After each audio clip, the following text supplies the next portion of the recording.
अच्छा एक बात और, कभी कभी लगता है कि भगवान को जब पता लग ही गया था कि सीता जी को लेकर रावण चला गया, तो इतने रोते हुए क्यों घूमते रहे? कुछ ना पूछो, भगवान चित्रकूट में रहे, फिर पंचवटी में रहे, तो भगवान राम सत्संग करते, लक्ष्मण जी प्रश्न करते, सीता जी सुनती, तो महात्मा आने लगे, अनेक संत आते, सत्संग सुनते, ऋषि मुनि सत्संग सुनकर जाते, चित्रकूट में भी और फिर पंचवटी में भी। अच्छा, मन की एक आदत होती, सही चीज देखते देखते कब किस तरह सोचने लगे। कुछ संतों ने चर्चा की, क्या बात है, राम जी का सत्संग बड़ा अच्छा होता, बहुत बढ़िया, वाह वाह वाह, हमारे तो भाग्य खुल गए, राम जी पधारे, क्या सत्संग होता है, वाह। सत्संग की चर्चा की, फिर कहने लगे एक बात है, क्या बात है, राम जी का बड़ा दिव्य जीवन है। अच्छा, गृहस्थ जीवन में होकर कितना सुंदर सत्संग करते, गृहस्थ जीवन में होकर। हाँ हाँ, सो तो ठीक। फिर धीरे से बोले, अगर हम लोग भी विवाह कर लें तो क्या हर्ज है? अब देखो मन कहां से कहां।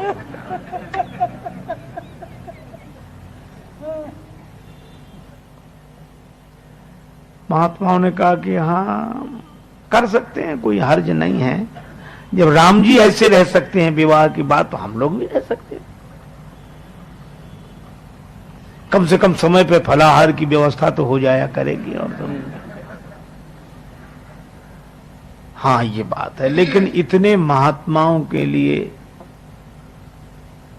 बधुओं की व्यवस्था कहां से हो, कौन कन्या देगा?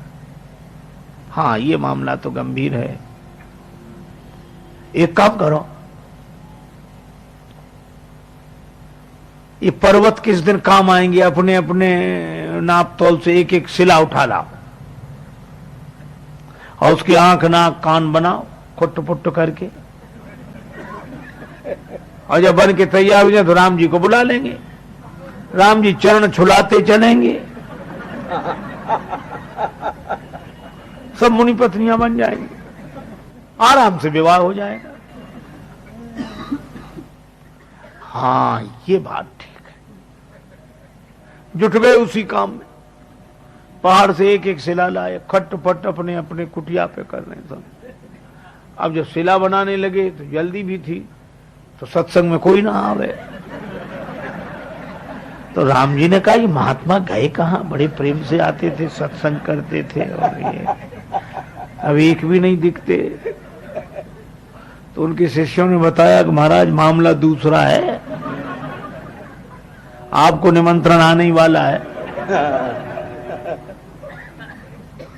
और श्री तुलसीदास जी इस घटना का उल्लेख करते हैं, बिंद के वासी उदासी तपोव्रत धारी महाबिनु नारी दुखारे, और गौतम तीय तरी तुलसी सुकथा सुनिभे मुनि वृंद सुखारे, हुई है शिला सब चंद्रमुखी पर से पद मंजुल कंज तिहारे, कीनी भली रघुनायक जू करुणा करी कानन को पगुधारे।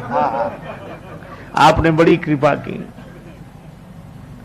भगवान ने सोचा अच्छा ये बात है, राम जी सोचने लगे कि संदेश गलत चला गया, इसीलिए योजना बनाई, मैं कछु करऊं ललित नर लीला। रावण आया, श्री सीता जी का हरण हुआ, अब राम जी ने रोना शुरू किया और ऐसे ऐसे कहते हैं, हे खग मृग हे मधुकर श्रेणी, तुम देखी सीता मृग नैनी,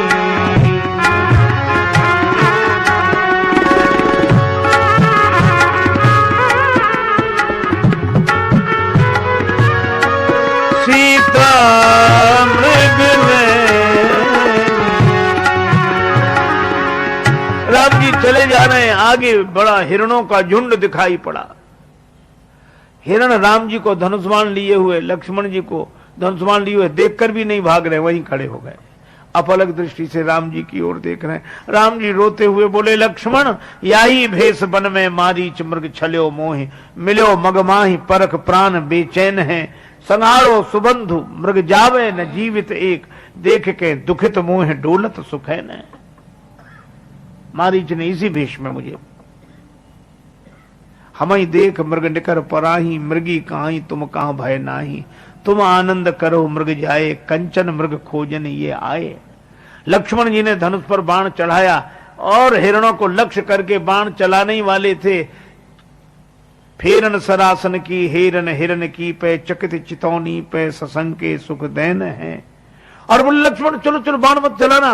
व्याकुल विनीत ऐसे लक्ष्मण सो बोले वचन, मारो मत याकी तो किशोरी से नयन है, तुम देखी सीता मृग नयन। पूछत चले लता तरु पाती। नारद जी ने देखा कि भगवान बहुत दुखी हैं, बहुत दुखी, मिलना चाहिए। और जब नारद जी मिलने गए तो बैठे परम प्रसन्न कृपाला। कहा तो अनुजसन कथा रसाला। नारद जी ने कहा कि अभी तो आप बड़े परेशान दिख रहे थे, बहुत रो रहे थे, अब तो आप बड़े प्रसन्न दिख रहे हो, लक्ष्मण जी से चर्चा भी कर रहे हो। भगवान हंसकर बोले, नारद जी वो स्टेज प्रोग्राम था, ये हम पर्दे के पीछे बैठे। नारद जी ने कहा तो उस लीला की जरूरत क्या? भगवान ने कहा वो सफल हो गई लीला। क्यों? बोले जैसे ही हम श्री सीता जी के विरह में जोर जोर से रोए तो महात्माओं ने सुना जो शिलाएं बना रहे थे, ये कौन रो रहा है? कहा कि भगवान रो रहे हैं, राम जी रो रहे हैं। क्यों? उनकी भार्या का हरण हो गया है। तो महात्मा बोले क्या विवाह करने के बाद रोना भी पड़ सकता है?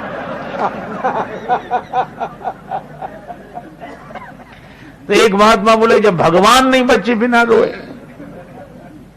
तो हमारी तुम्हारी क्या गिनती? अरे बोले बड़ा झंझट, फेंको ये सिलाए था। सबकी सिलाएं फेंक गई।